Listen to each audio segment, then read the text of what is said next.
I want to think about Sir David Amess.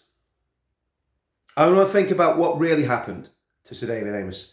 I heard that Sadiq Khan published a little memorial to Sir David Amess, and he said he passed away. What, did he have COVID? Did he have cancer? Did he have heart failure?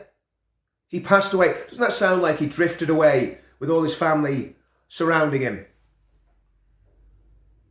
No, he didn't pass away, Sadiq Khan. He was brutally assassinated by a jihadist lunatic that lived in the city that you control, that the police should have been looking at, that MI5 should have been looking at.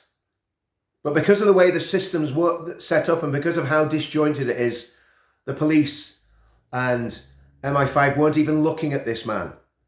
He went into that constituency office. He stabbed Sir David Amess 17 times and killed him. And I must say, I don't know what happened in that office. And I know when someone stabs someone, when we look at what happened to Hatu and Tash and we look at the footage of that, she was stabbed about 6 times in Speaker's Corner. A knife man can do a lot of damage in a few seconds. So I don't know whether even if someone had intervened, whether that would have helped Sir David. But the reality is he was assassinated. And the reality is, if there had been security there, and Nigel Farage, I don't agree with Nigel Farage on some issues, but on this one, he's bang on. There's veterans up and down this country that could be trained up as bodyguards. Many of them are trained as bodyguards from Northern Ireland, Kosovo, the former Yugoslavia, Sierra Leone, Iraq, Afghanistan, that could stand with our parliamentarians and give them a level of security. And I'm a Democrat. I mean, I'm critical of MPs hugely when they do things wrong. But to all intents and purposes, this man, if we are to believe what we're told, and I don't see any reason why we shouldn't, was an absolute gentleman, a kind, gentle, caring politician, the sort of politician you would want. He was pro the death penalty, but he was also pro-life. He was pro-animal rights. He was involved with Friends of Israel, and yet he also worked with refugee groups. He was an interesting character, and he seemed to have a genuine concern for everybody in his constituency, irrespective of their background of race or religion, which is very, very typical of tolerant British Christianity. And that's what I think he must be really seen for and remembered. However, one thing that's disturbed me a great deal about this is there's a lot of talk about noise on the internet and about people saying hurty words. Well, hurty words don't stab you in the head and stab you 17 times.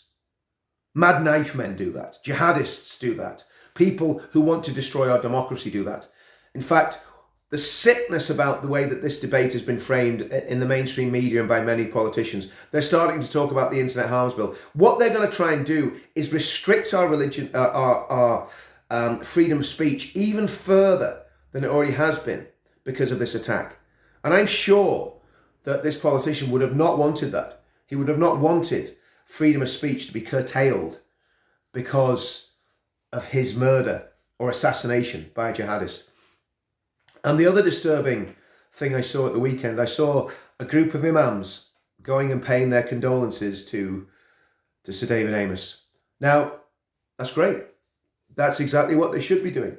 And I didn't hear, I'm sure they condemned the attack as well. However, when you look a little bit closer and you dig a little bit deeper, you realise that one of the mosques was associated with an Islamist politician and preacher called Maududi, who died in the 1970s. He is really the father of South Asian Islamism. He started the political party Jamaat-e-Islami. He wrote the first book he wrote in the 1920s was a book about jihad. And one of the mosques I'm not saying that they believe everything that he believes, because I don't know, and I don't know anything about the Imam. But what I do know is one of the mosques that sent representatives to give their condolences to David Amess is associated, or was associated, with Maududi. And that's not according to me. That is according to the mosque directory, which is a Muslim-run directory of mosques that gives the actual sects of the individual mosques. So we've got to dig into that and make sure that that's accurate. But to me, I don't know why a Muslim website would lie about the denomination of the mosques that they purport to represent. So that was one of the mosques. Then one of the other mosques was a Deobandi mosque.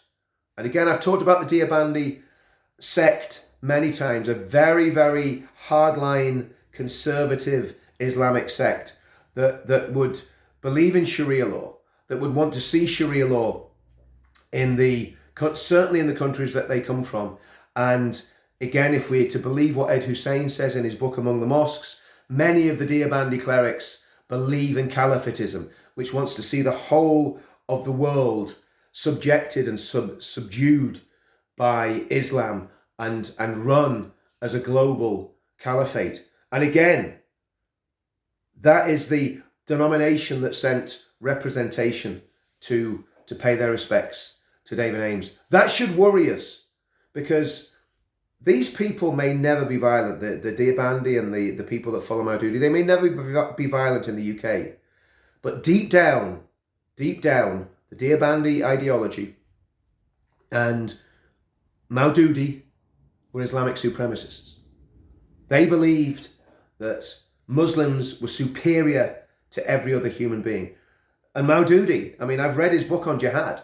He believed that if there was mischief in the land, and that's a very, very broad term, then that was justification for violent jihad. He believed if there was an attack on the Islamic faith, that was justification for violent jihad, for taking up the sword. And he talked about the ground being soaked with the blood of people that created mischief in the land and insulted Islam and attacked Islam and attacked the Islamic faith and the Islamic people. So that is the reality, that deep at the heart of many of these sects within the United Kingdom is a very radical, very conservative, and potentially very dangerous sect of Islam. Deobandism, those who follow Maududi, the Salafis, we could go on. And of course, the Barelvis were also there, I believe. And we're led to believe that the Barelvis are a very, very mystical and peaceful sect of Islam. Well, that is, unless you happen to be an Ahmadiyya or somebody who insults Muhammad. Because if you insult Muhammad, you go straight to the top of their hit list. And in fact, many of the people pushing for the death penalty for insulting Muhammad are Barelvis in Pakistan and those areas of South Asia. So what I'm saying is, I've always said this, we're not pointing at Muslim people, but what we're doing is we're pointing out what many of these people believe and are teaching.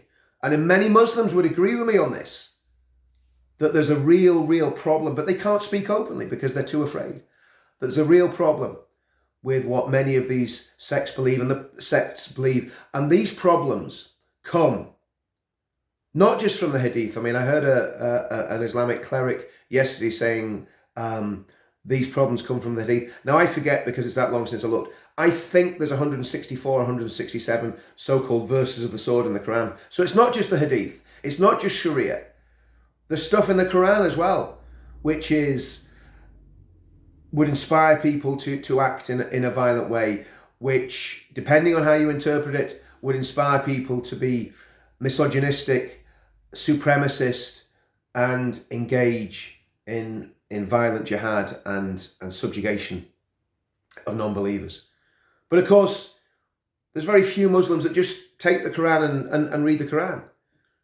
Many of them are influenced by the hadiths now because of the clerics and because of what's been taught in the mosque. Many of them are influenced by Sharia law.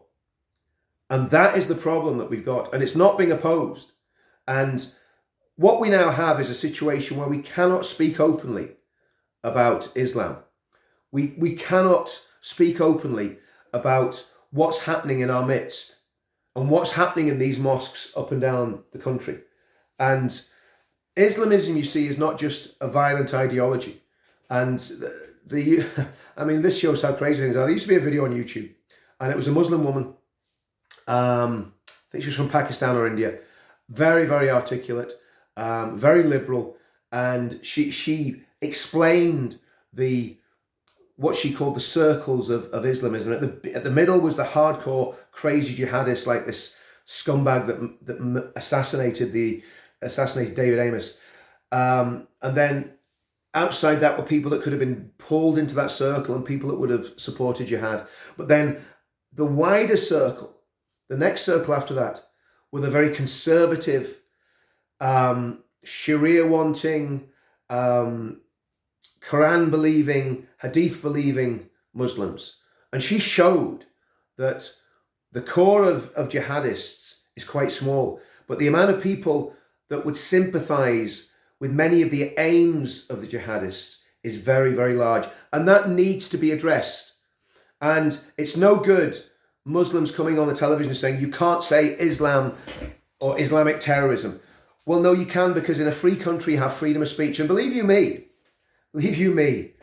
the attacks on freedom of speech come from very, very strange sources and from people that sometimes do it for their own gain.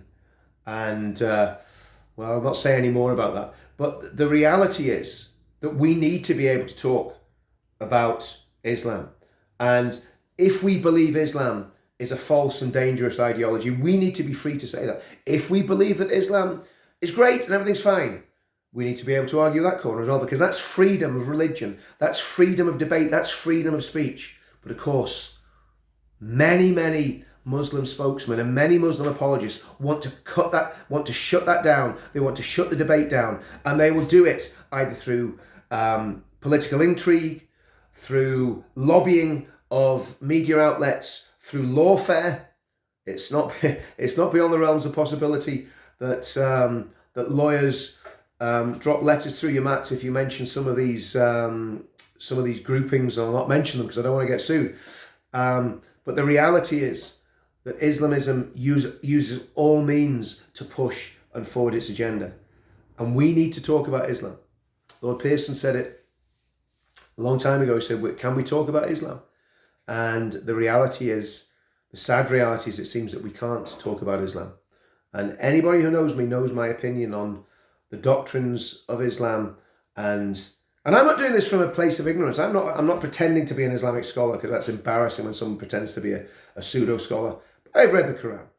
I've read large parts of the Hadith. I've read a lot of literature written by Islamists, written by conservative Muslims, and I've read a lot of critical literature that critiques and challenges the Islamic narrative. So my opinions are not coming out of some bigoted hatred of Muslims, because I don't hate anybody, genuinely don't. But my opinions are coming from what I believe are a well-informed and fairly well-read, as a layman, position on Islam and the dangers that are inherent within parts of that religion. And that's the debate that we need to have. And Muslims need to stop running away from that debate. They need to sit down and say, well, we will allow you to criticize the stories of Muhammad. We will allow you to criticize the Quran. We will have a debate about it. But of course, they really don't want to do that. They want to shout you down. They want to silence you, because they know deep in their hearts that their religion is built on a straw man. See you all soon.